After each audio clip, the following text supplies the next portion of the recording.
and welcome to our podcast. My name is Natasha. And my name's Lauren. Join us as we discuss all things Neighbours. And it's unfinished business. Hi all, welcome back to our podcast, Neighbours Unfinished Business. Yes, thanks for joining us, guys. We are back after a well-deserved break. Yes, we thought we'd change it up a bit for this season. So, full disclosure, we both work full-time. So this podcast is actually a much-loved hobby of ours. Yeah, and we're also big on wellness and know that a good work-life balance is absolutely necessary.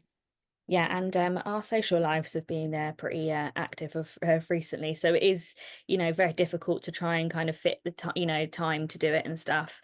But obviously, we never give up, and although it's something we do obviously love enjoying, we've just to try, decided to kind of like change the format up a little bit.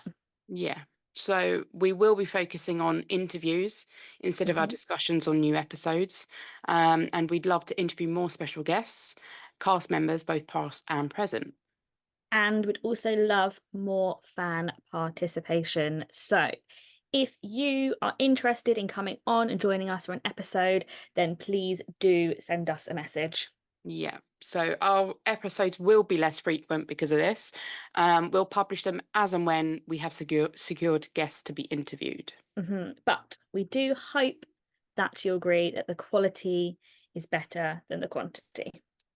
If you would like to take part or have any ideas or questions you'd like to ask, then do reach out to us on the socials.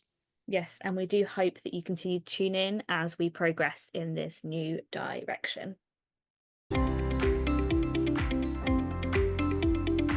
We'd like to first touch upon the terrible news we received last weekend. Yeah, we are like super saddened to hear about the passing of Janet. She played the lovely Lynn Scully. It's just absolutely devastating loss for us and for Neighbours. Yeah, it was sad to hear in an interview that Jason Herberson was looking to write her back in, which would have provided some great scenes and storylines. Yeah, definitely. And we hope you rest in peace, Janet. You will definitely be missed. Yes. So now we're moving on to our interview with our first special guest of the new season. We're very excited to be interviewing this person. Yeah, she's had some great storylines this past year, and she's been in the UK recently meeting fans. Another disclosure, we met with Lucinda Cowden for an interview before her events last weekend with Screen Star Events. Yes, but unfortunately, we had some tech issues, which resulted in us actually losing that recording. However, Lucinda offered to meet with us again after these events to re-record the interview. Yeah, so we actually met Lucinda in London, and she was incredibly fun and literally so lovely to meet, so lovely. Yeah, it's a testament to how much of a lovely person she is for helping us out by doing this interview again. Yeah, and we have absolute immense love and respect for her, and yeah, we want to thank her for her time that she's given us today. So without further ado, this is our interview with the lovely Lucinda Cowden, who plays Melanie. Hello, Lucinda. Welcome to Neighbours Unfinished Business. So, how is the UK treating you? Having such a gorgeous time. Just catching up with lots of family. Had a couple of days with my lovely brother and his family over in Leamington Spa. And also catching up with some of Ed's family today, some that he hasn't even met before. So, and we've also, as you girls know, been touring around, meeting lots of gorgeous fans, and that has just been filling my heart with joy. Yeah, it's just been gorgeous. Screen Star have been fantastic. They've looked after me so beautifully, and they've looked after my partner as well. We've just had such a lovely time over here so far. We had a little bit of a scary time yesterday because we arrived in Manchester when all of these things were kicking off here. So we arrived to just banks and banks of police and all sorts of stuff. So we just had a bit of a quiet night in our hotel last night and watched lots of Olympics, Yeah, which was nice. actually really good fun, Yeah. and good to have a bit of a down day, because we've been running around. We went to Edinburgh for just a night and caught up with some friends there and saw Alan Fletcher's show. That's good. And yeah, that was gorgeous to see him. And yeah, so we're back down here. We went to the lakes. We've been all over the place. So I've just been Nice. having the loveliest time. Mm. Amazing. Glad that you're safe though.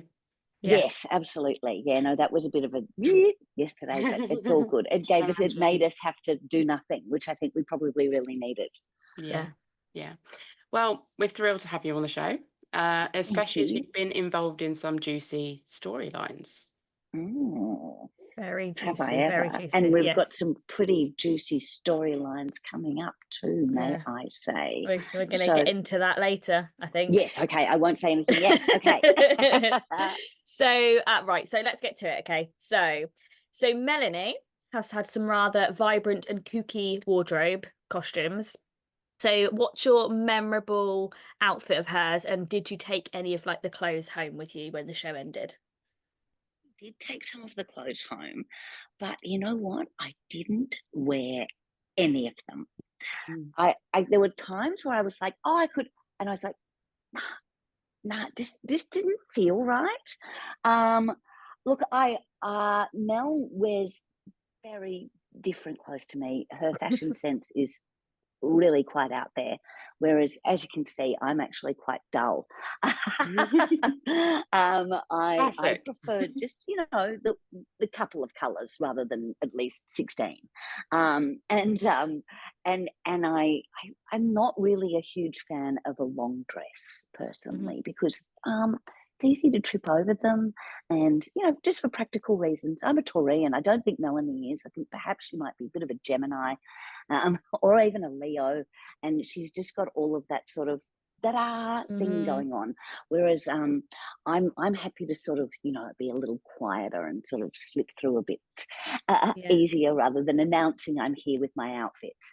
Um, we have a fantastic wardrobe guy, Nick, who is in charge of everything, and he coordinates all of the outfits. So you can actually look when you see group photos of us all, and you can see that there's a theme running through, and he's got everyone's characters so down pat that he just picks just the perfect things. And I love how Melanie's wardrobe is completely different to the sort of things I'd wear. I do have a memorable outfit, which I think is one of my least favorite outfits, which is the purple sort of caftani number that I turned up in when I rejoined the show in 2021. And yeah, that's really ugly.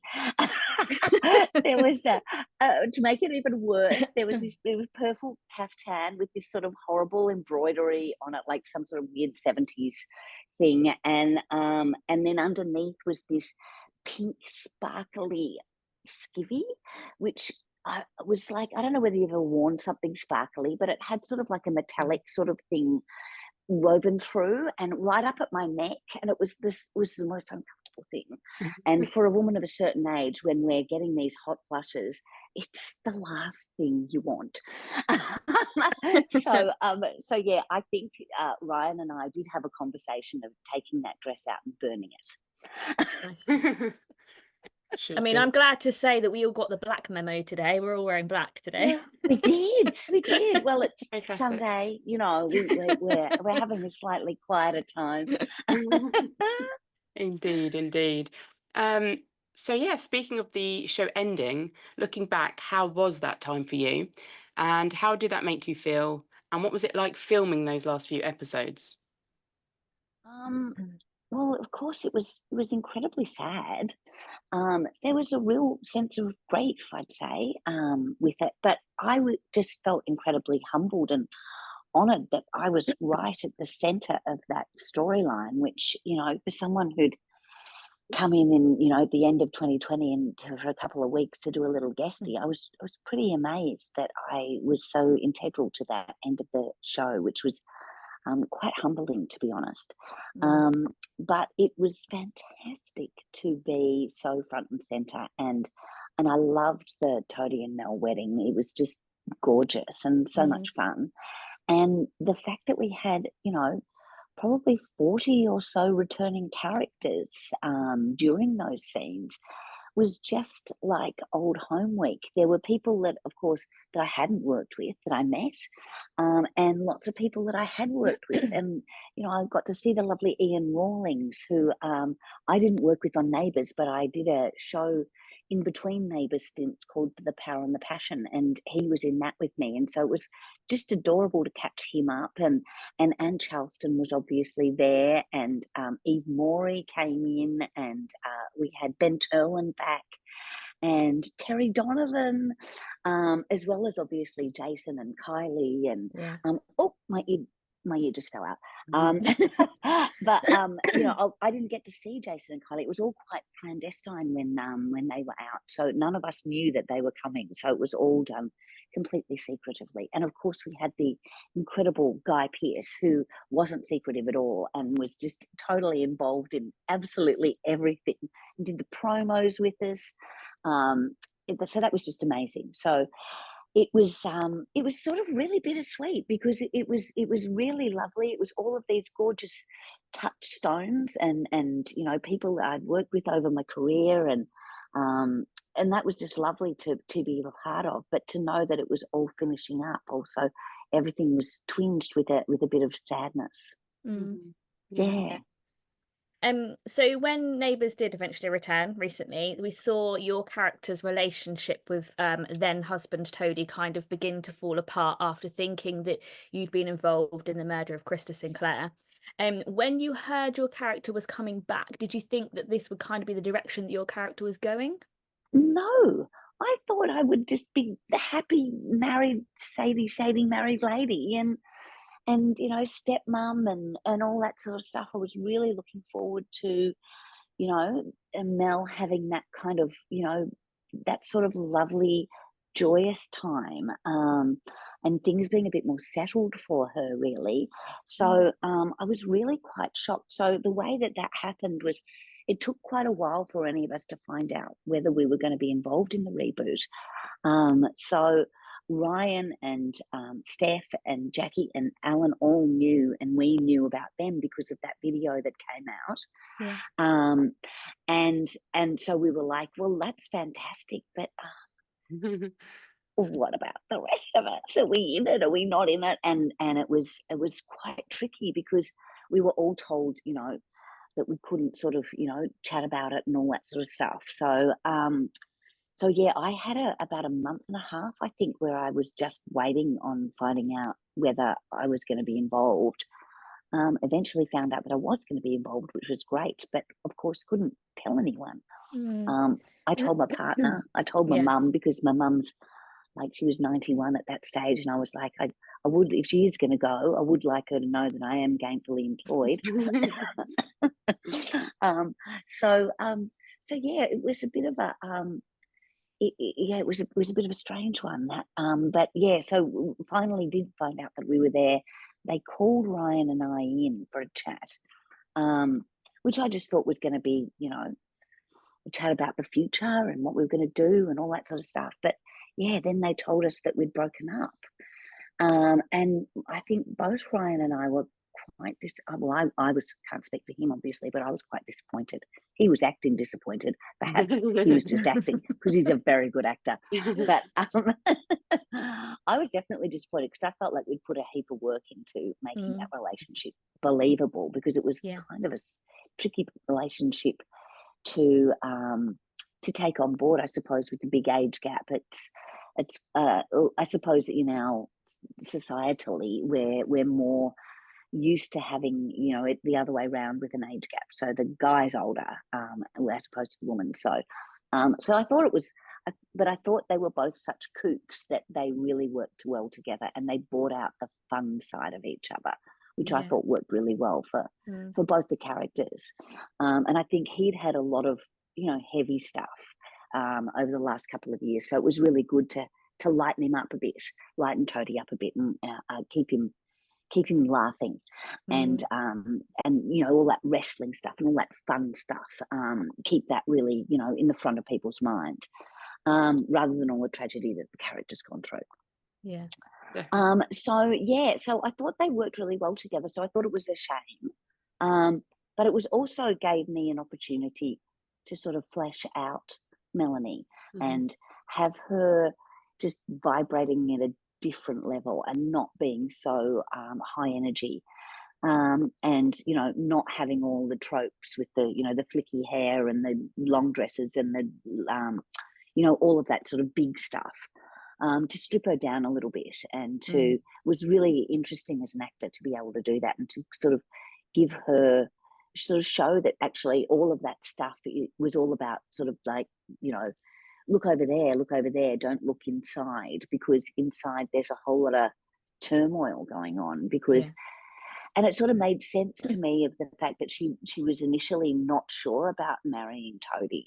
When he first initially asked her, she was like, and that kind of made sense of that a bit more for me, because I kind of thought she should really jump at that first, like, yeah, of course, yeah, because that's her impetuous nature. So for her to have gone, oh, I don't know whether that's right. I think it sort of made sense of that. And when we did the flashback week, I think we really weaved that nicely through that. Yeah. The sort of really pretending that everything's fine, but deep down just absolutely not being sure of what she was bringing that family into, because of those, drug charges and all of that sort of stuff that had happened in the UK previously. So look, I think it was really hard work as well to come back and to have, I think I had 20 scenes of just exposition of talking about what had happened previously, in the Willis house, and I started to feel triggered whenever I walked into a wardrobe and I saw that terrible ombre tracksuit that went from cream to green. So so that sort of was like, oh God, I'm going to do it again. So that was sort of hard, but was also lots of fun. It was fantastic, working with Magella and taking her under my wing to start with, which was just delightful, and we've got a really lovely, strong friendship out of it, which is really gorgeous. So I think, I think it was a really interesting thing to do.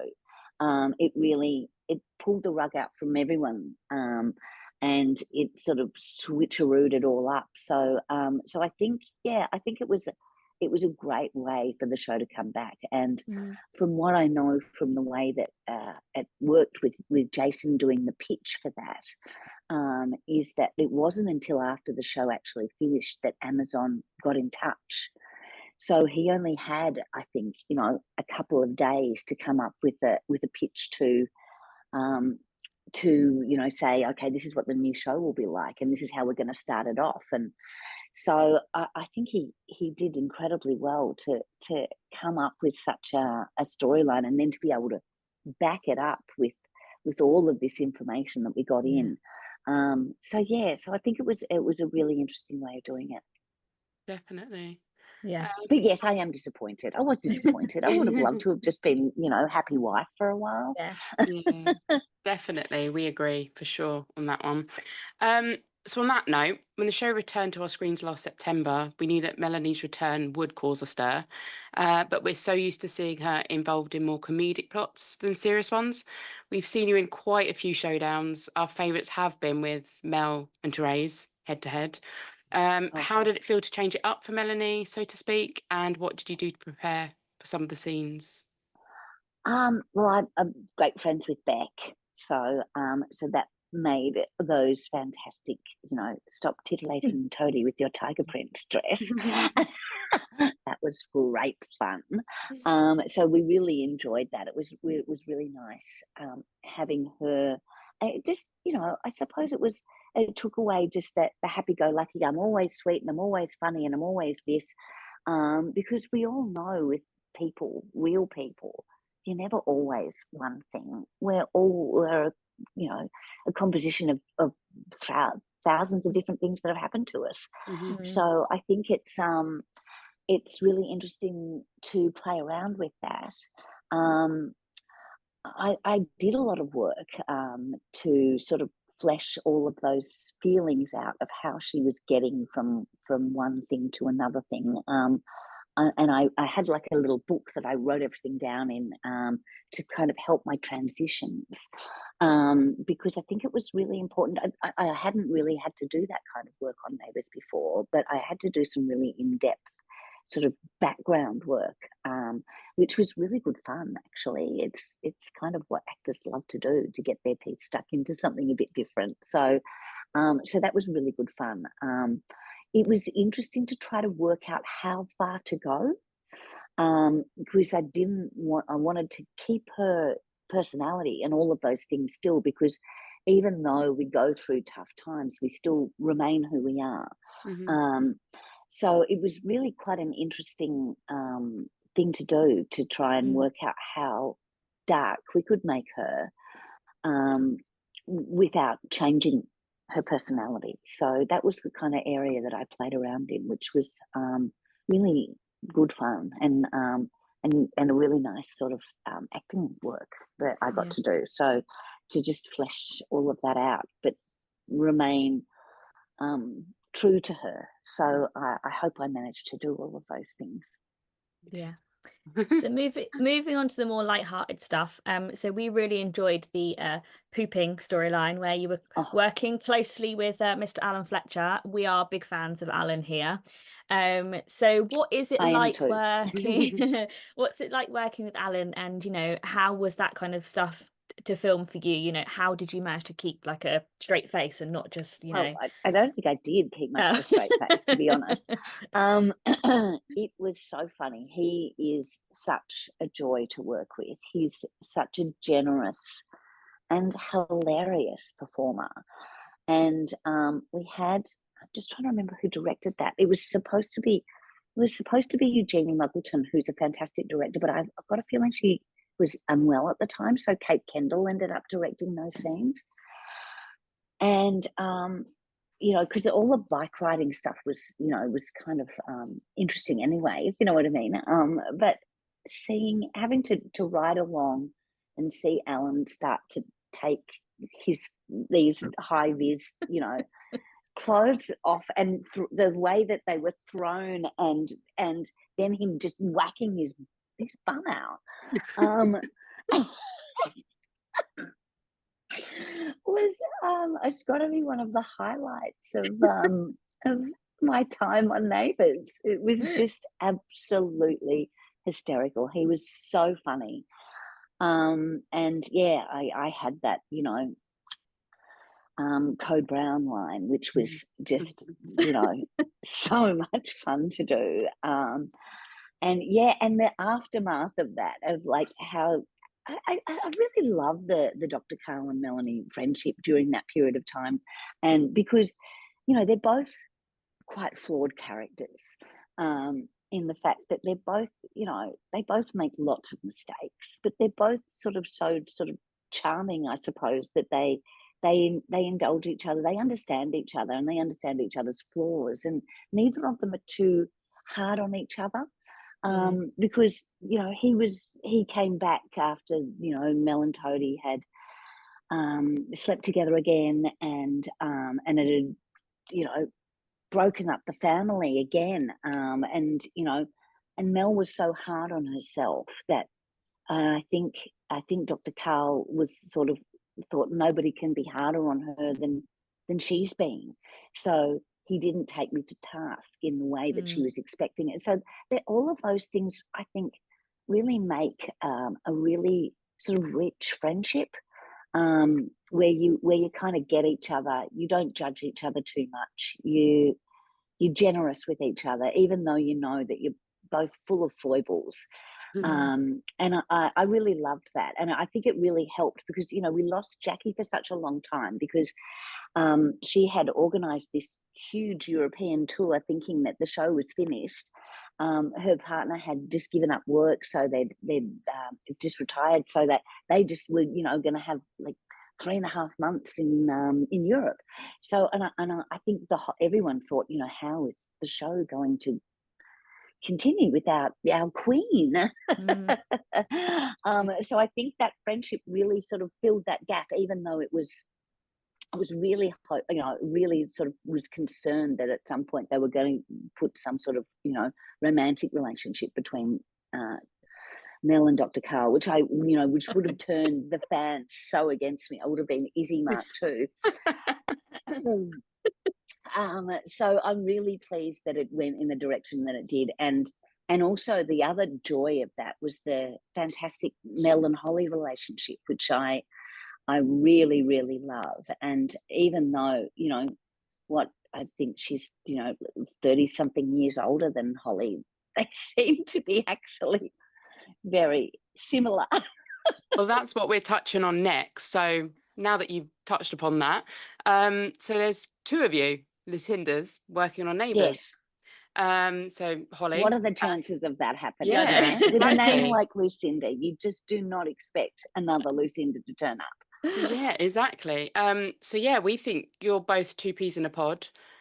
Both your characters are great at delivering drama and comedy. Plus, you both seem to love meddling in other people's business. um, Mm-hmm.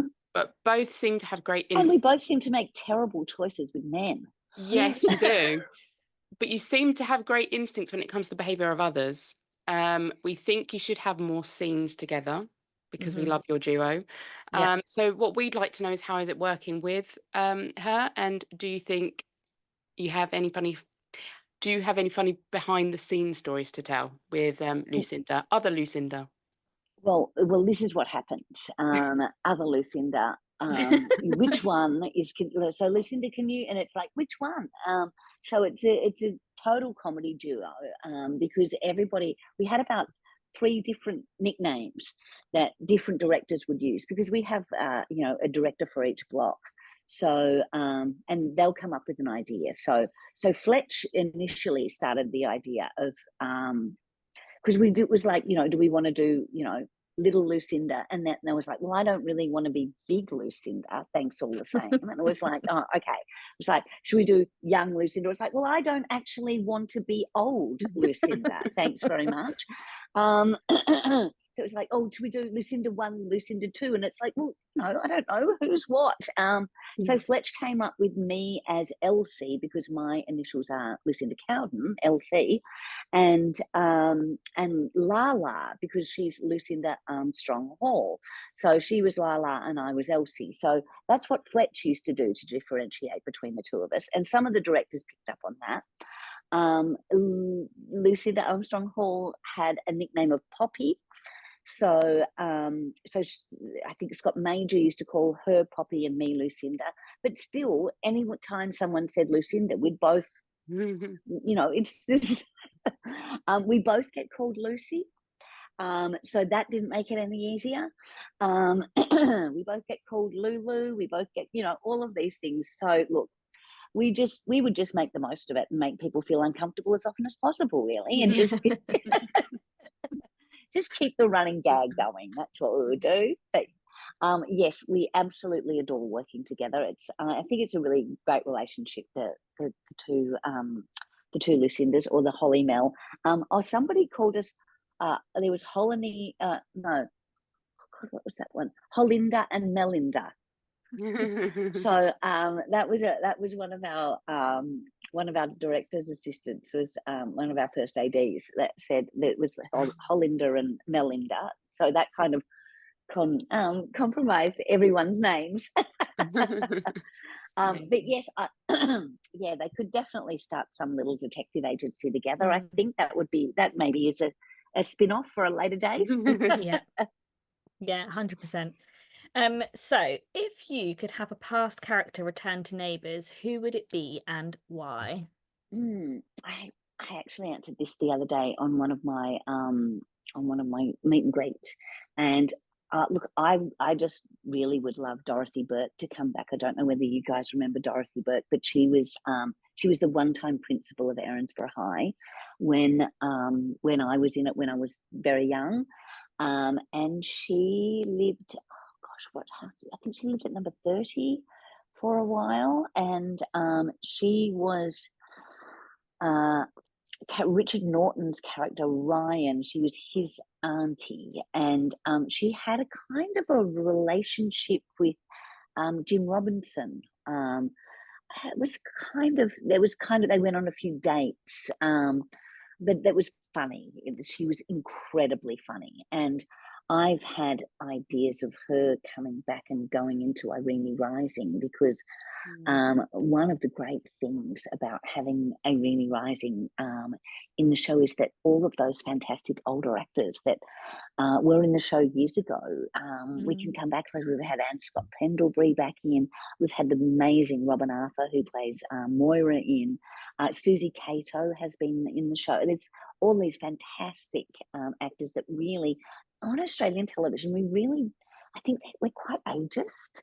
We really don't do a lot with a lot of actors. I've noticed over here a lot of older actors. There's a lot more older actors on the television in the UK than there is in Australia. So, and I think Jason has done an incredible thing with Irene Rising because I think he realised that there's this incredible pool of talent of older actors, and the great thing about having older actors on a show like Neighbours is that they work with the younger actors and they pass on their knowledge, which is a really amazing and fantastic thing. And you know, I remember as a young actor just sitting and listening to Anne Haddie talk about things, and you know, and Alan Dale, and you know, not that Alan's that much older than me, and Charleston and Ian Smith, having them around is just always been an absolute joy for me. Just to have that incredible knowledge, this, you know, because people don't realize how much knowledge they have because they just think it's part of what's happened in their lives, but as a young actor, there's so much you have no idea about, and how to approach a particular you know, difficult scene or just a way of saying a word, if you know what I mean, that you're not sure how to pronounce that word.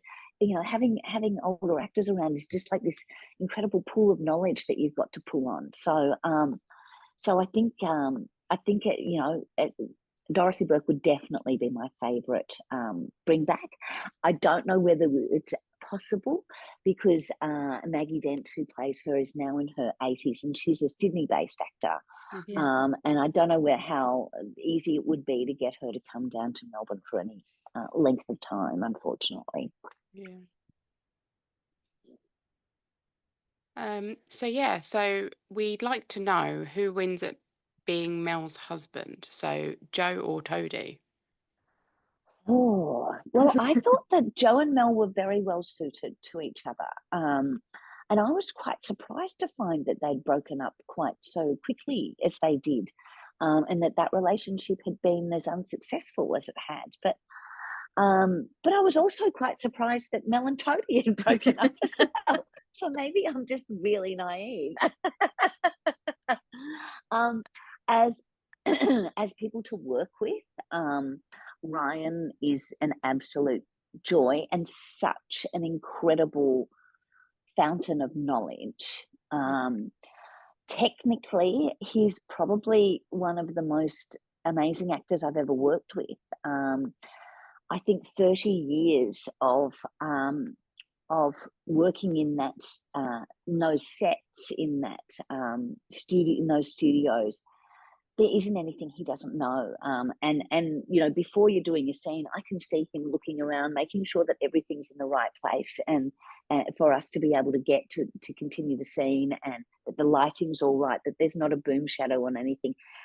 It's pretty incredible to think that he's going into directing because he's so suited to it because he knows that show inside and out. And yeah, he's incredibly professional, and because he's so incredibly professional and he works so hard, it enables you to have a lot of fun on set. Because you're never having to worry about whether someone's going to get to the right place or not, or whether he's, you know, because he's just quite incredible to work with because he's just got this incredible bank of knowledge, and you know, he's had more experience than probably any of the older actors in the show because he's, well, maybe not Fletcher and Jax because they've been there for pretty much the same amount of time.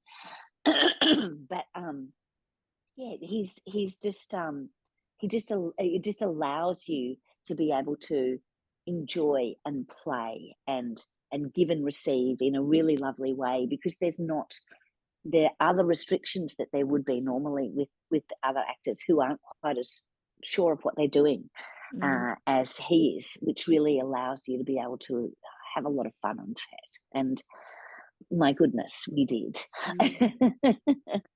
So are there any storylines that you've hated over the years? You know, any scenes that you've like regretted, or are there any that kind of made you go a bit like, no, don't enjoy that?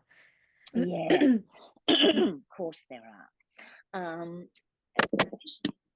don't know what's going on with my ears, but they just keep falling out of my. I have really greasy ears today. I don't know what that is about. So I really hated the catfish storyline that Mel had. It was really triggering. I don't know about you, but I think most women have walked down a dark street at night and got scared.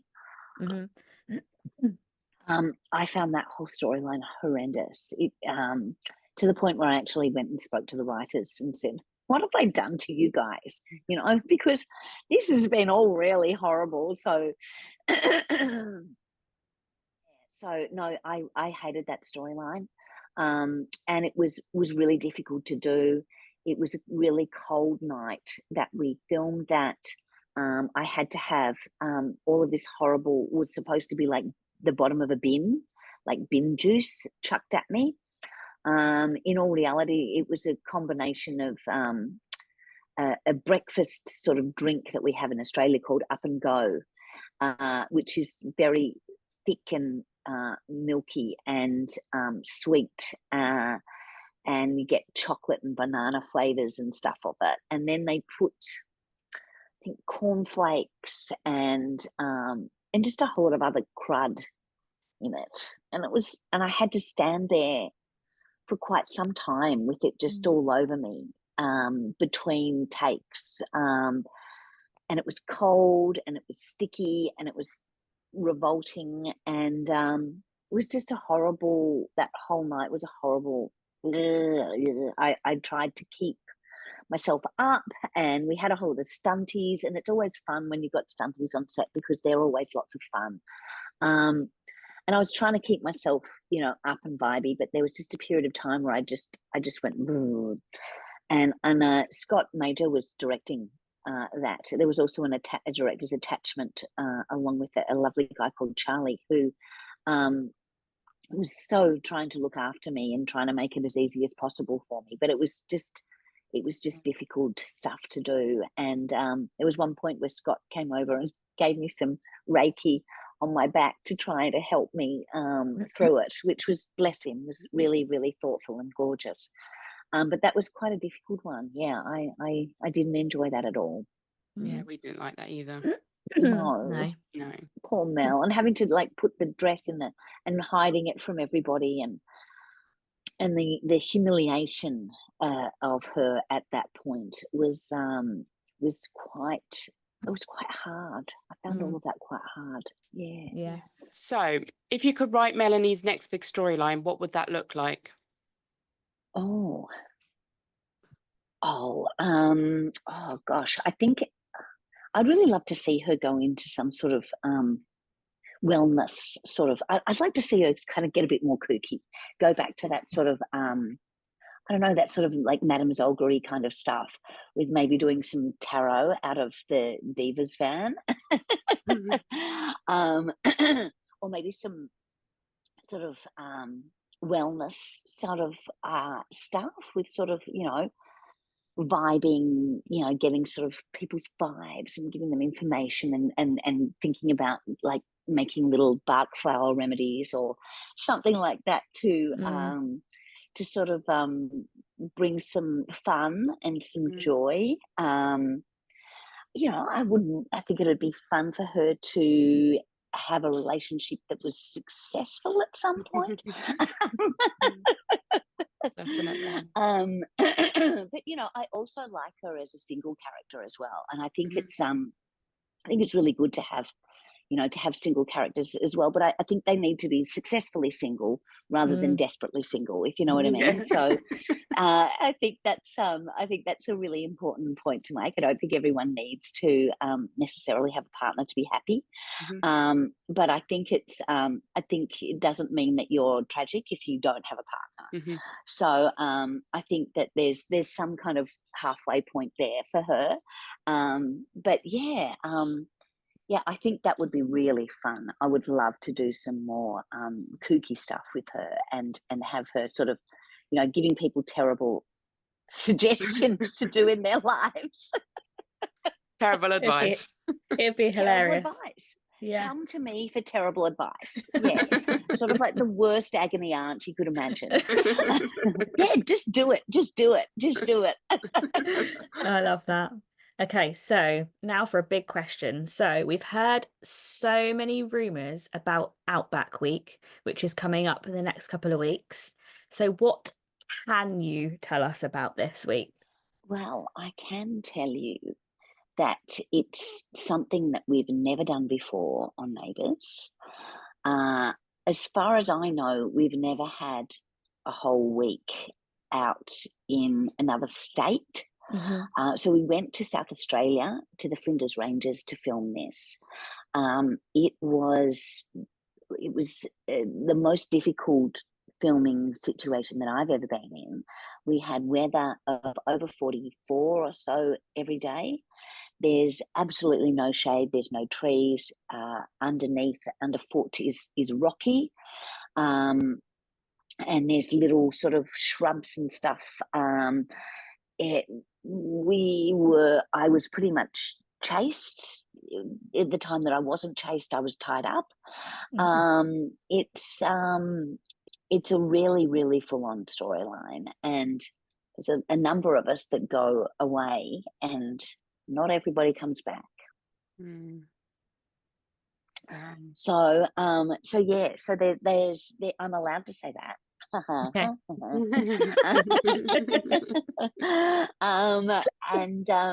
Yeah, so it's something that we've never done before. We had when we were filming mainly out on this big cattle station, and there was one room that was called the cool room, and there was air conditioning in there, and there was a marble floor, and we had like many crew members that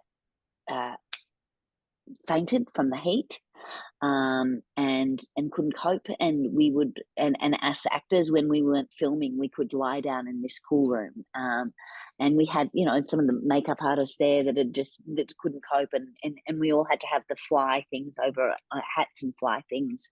But of course, when we were filming, we couldn't have any of that, and the flies got everywhere. So they just love moisture. So around your mouth, in your ears, around your eyes, it was up your nose. I probably swallowed about 7. That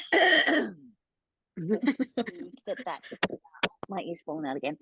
We proved that that song, "The Old Lady Who Swallowed a Fly Who Died," that doesn't happen. You don't necessarily die, and you can hoik them up. Oh. So I think about 3 of them I managed to get back out again, which Nice. is not an attractive area. But yeah, it was the crew were absolutely incredible. The most incredible, hardworking crew.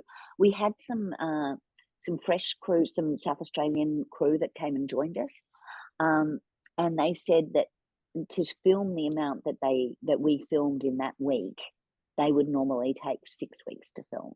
Wow. So they were all in shock at the incredible work rate that Neighbours works at, and even went out in a really difficult location like that, we were still scheduled like we would be in a normal location out at Lassiter's, if you know what I mean, and we still got all of it in the can. We had to do a few pickups at a later date, some stuff that we couldn't do out there that we had to film in a different location that wasn't quite so far away. But it was incredibly demanding. The heat was extraordinary to deal with. We were, trying not to get burnt, and there was a lot of running, which is, Mel doesn't know that she's going to get kidnapped, so she hasn't dressed appropriately. Surprise, surprise. So there she is in a long dress with heels. Yeah. And running around the desert. So it was challenging on so many levels. But we are actually having a screening of it in a cinema when I get back home. So Nice. I think they must be pretty happy with how it looks. So, Yeah. and I've also done a big press junket for it as well. And all of the journalists that have seen it were pretty amazed by it. So I think it's going to be something quite different for Neighbours and something pretty special. But it's very full on. You're absolute pros, it sounds like. Yeah, I'm so excited. So excited. Yeah. So we think your laugh is a very special talent of yours. Mel's laugh. But we'd like to know if you have any other special talents that we don't know about. Like, do you have any party tricks? I can touch my nose with my tongue. Go on then. Well, you can probably tell that my tongue is quite dexterous with the amount of incredible long monologues that Mel does. So yeah, well done. Well done. Very quite good. easy for me to do. So Can't do. So I've done lots of tongue twisters in my time, and they've obviously elongated my tongue. Although my brother said that my tongue's always been like that, and it was like he said that it was just a normal tongue, and then a bird came along and added a little extra bit because I had it stuck out. He's quite mad, my brother. I don't So know. I don't know where he gets it from. So that's probably my only other talent. I don't know. I probably do have other talents, but I'm No. probably not the person to say what they are. I think I'll probably give occasionally good advice, probably definitely better than Mel's. Yeah. And yeah, I'm probably an okay listener, I think.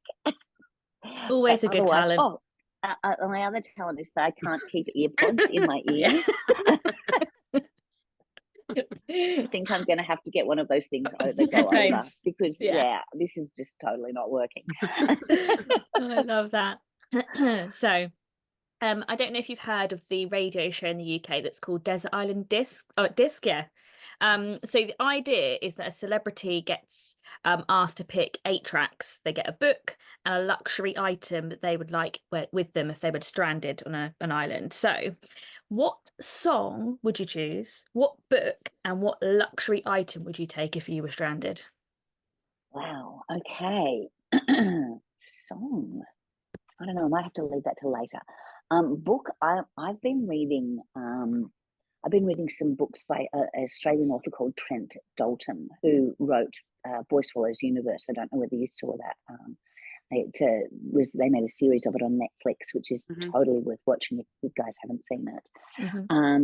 I've just finished his latest book called Lola in the Mirror, which is just he's an incredible writer.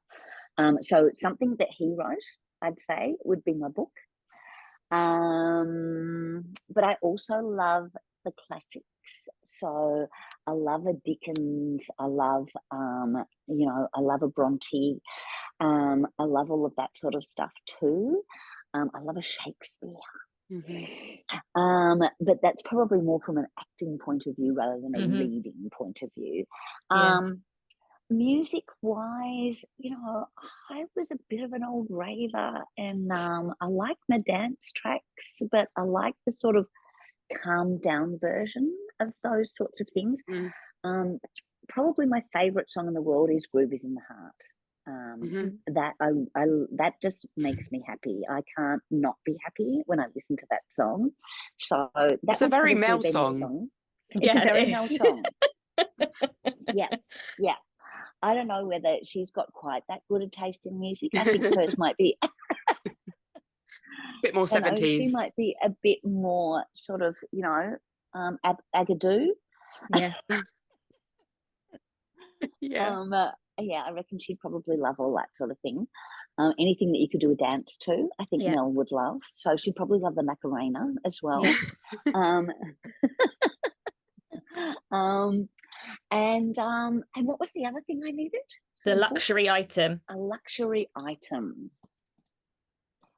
I think it'd have to be hand cream. I love a bit of hand cream, and putting hand cream on, I don't know what it is, but it somehow centers me. Mhm. It's sort of like whenever I sort of am on a train, or I'm like, I don't know what to do, or it's like, I'm just going to put some hand cream on. Yeah. Soothing. And I love the smell and all of those sorts of things. So that sort of thing is good for me. Yeah. But also in a desert as well. Your hands In could a probably desert, get I quite think hand dry. cream would be Yeah. so Yeah. required. Yeah. Yeah. Yeah. Or any kind of moisturizer, actually. Yeah. Yeah. Yeah. Oh, so if you could invite 3 celebrity guests to a dinner party, dead or alive, who would you pick and Oh. why? Oh, well, I've just recently seen Dawn French live on stage, which was definitely one of the highlights of my year this year. A girlfriend bought me tickets for my birthday, and I think I could just sit and listen to her chat forever. And I just love the way that she talks about Jennifer Saunders as well. She calls her Fatty. And me and Fatty did this and me and Fatty did that, which is just so hilarious. So I'd have to invite Jennifer Saunders as well. And I think if I'm going to invite Jennifer Saunders and Dawn French, I think I might have to invite Joanna Lumley as well. Ooh, So yeah. I think they would be probably the 3 most entertaining guests I could think of that I would like to sit down and listen to. There's no men, which is a bit of a sad thing because I'm rather keen on men. So I don't know, maybe George Clooney could come and deliver some coffee or something while we're there, and maybe an espresso machine, whatever, just as long as he turned up momentarily and we could all go ooh, and then he could go again. Easy part. I love that. I love that. So that was 4 people, but we'll let you off. It's okay. Thank you, because one's only there momentarily. Yeah, okay. And then we Yeah. could just talk about him for the rest of the night. Yeah, okay. Yeah. So we didn't see you during the celebration tour here in the UK last year, but you did go to the show in Melbourne. That's right. Yeah. Yeah, so you've also attended several events here in the UK over the last couple of weeks. So, and you touched on it a little bit earlier, but what is it like, really meeting the fans? Do you enjoy it? What's the most kind of like memorable fan interaction that you've had whilst, being here or before? There've been so many. I love this stuff. I didn't think I would actually. Wasn't sure how I'd cope with it. But actually, it's just one of the most joyous things, because one of the things that I love the most is when you meet a couple of generations of people that have watched, women that have watched Neighbours, and we had recently in the when I was in Birmingham, this absolutely beautiful Irish woman who came with her son, and I believe that she's not very well, and we were on her bucket list. Oh. And so her son, organised it and bought her, and that was the Birmingham event where there was Kim was there and Carla was there and Fletch was there and Bernie was there, and just to see the joy that everyone was bringing to her face was absolutely fantastically gorgeous. Her son was so full of love for how we were making his mum feel, and there was something about that was poignant and beautiful, and made you realize how through the television we reach out and we touch people's hearts, and particularly when in Australia we tend to we tend to downplay, the importance of a show like Neighbours, and people are a bit sort of snooty about it, I suppose. And then you come over here and you realise how, what it was like for people when they thought the show was finishing, and it was like they were having their security blanket taken away from them, and their comfort thing in their life pulled away from them, and to know that that's back there for them, and that they've got that little bit of, I don't know whether it's a family connection, that they used to watch it with their nan and now their nan's not there anymore, and but they still watch it, and people telling me that, oh, when I was pregnant, I was watching it, and the baby used to move around all the time in my tummy, and here she is, and now she's had a baby, and now her baby moves around in her tummy now that when they hear the Neighbours tune, and all this sort of stuff, which just is generational. Oh God, generational gorgeousness, which happens, and it really does make us realize that what we do is an important thing, rather than just a silly soap that's doesn't mean anything to anyone. It makes you realize how it really does have an effect on people, and how important that is for those people, and it makes you realize that it's really important what we do, which is good to know. I mean, it brings us joy meeting you guys as well. So yeah, we love it and we want more of it. Yeah. Thank you. Hint, hint to anyone that wants to go on events. Yes, well, I believe there's going to be an announcement coming up soon. So yeah, so there's lots of things going on, and yeah, it's an absolute joy to be involved in them and to be able to do things with the fans. It's really feels quite special. Yeah. So it was a big surprise to know that Amazon Freevee rescued Neighbours, and we are so pleased that they did. We're curious to hear your thoughts on what filming is like now, and are there any differences to the way things were run before the show ended? Oh, definitely, lots of differences. So, well, we now have 4 walls in our sets, and I think we do we do a lot more handheld camera work, which means that we can follow people around 360 in the sets. We've seen the other side of the coffee shop, the other side of the waterhole, but that has changed some things. That means that we can't use the boom microphones in the same way that we used to with the old Fisher booms, which were the boom operator used to sit high up on a thing, and it looks like a fishing rod, but they would sort of reel it in and out, so it went to whoever was talking, and that meant that we couldn't improvise any words, if you know what I mean, because they couldn't pick them up because they were having to go from one to the other. Whereas now we're all mic'd, so we wear mics on our bodies now, which has its own problems because everything that we say off set can be heard by the sound department, and you have to remember to turn them off before you go to the toilet. Otherwise, you can be recorded going to the toilet, which nice. You really don't want to happen. So that's some differences. I know at the very beginning we were not being able to make any line changes and stuff like that, because everything was getting all the words were getting approval from Amazon at that point. So I think that probably didn't last an incredibly long time, and they kind of realized that they didn't need to worry too much about that, and that this show did its own thing, and it is a bit of a juggernaut. It is a bit of a it just sort of moves in the way that it moves, and it moves so quickly that we don't have time to be dotting the i's and crossing the t's a lot of the time.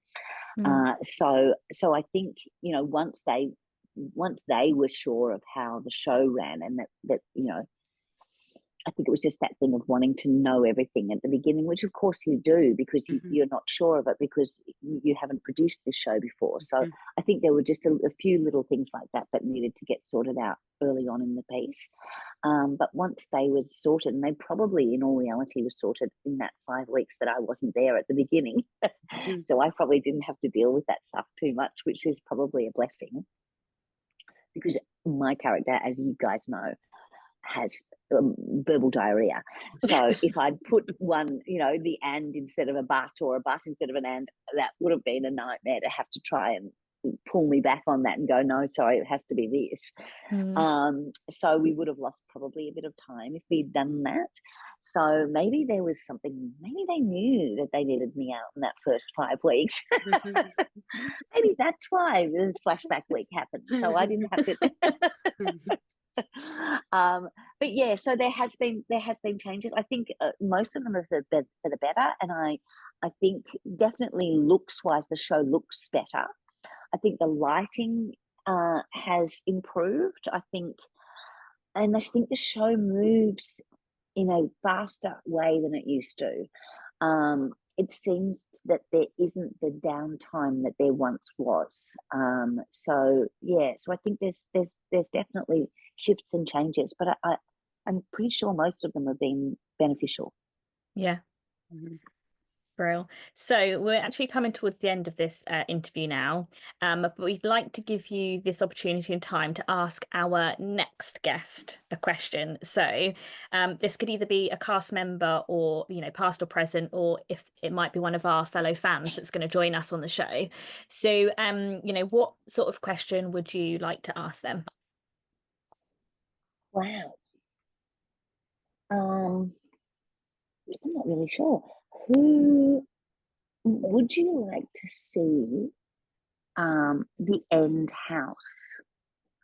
Would you like, so the house that's at the end that none of us see, would you like to see maybe a new family movie into the end house, or some way of involving that end house in the street?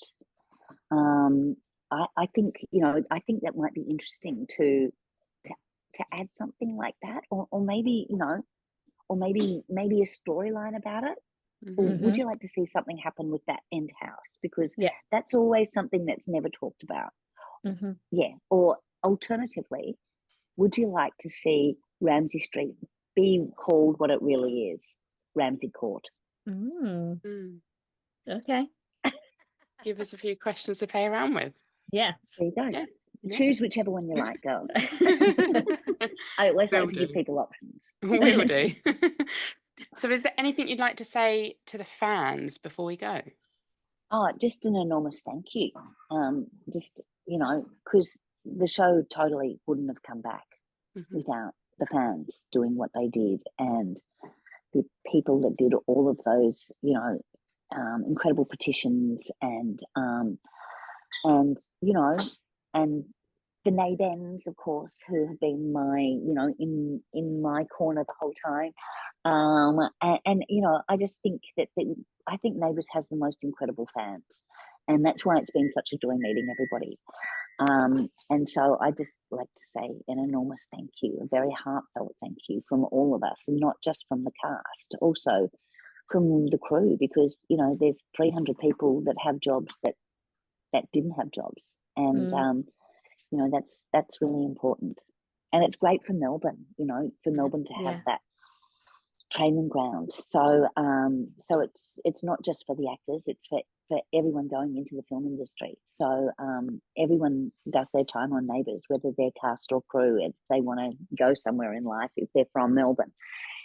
Everyone sort of, ends up having their time there. So I just am incredibly grateful for the love that they give us, and for the incredible fight that they had to get the show back.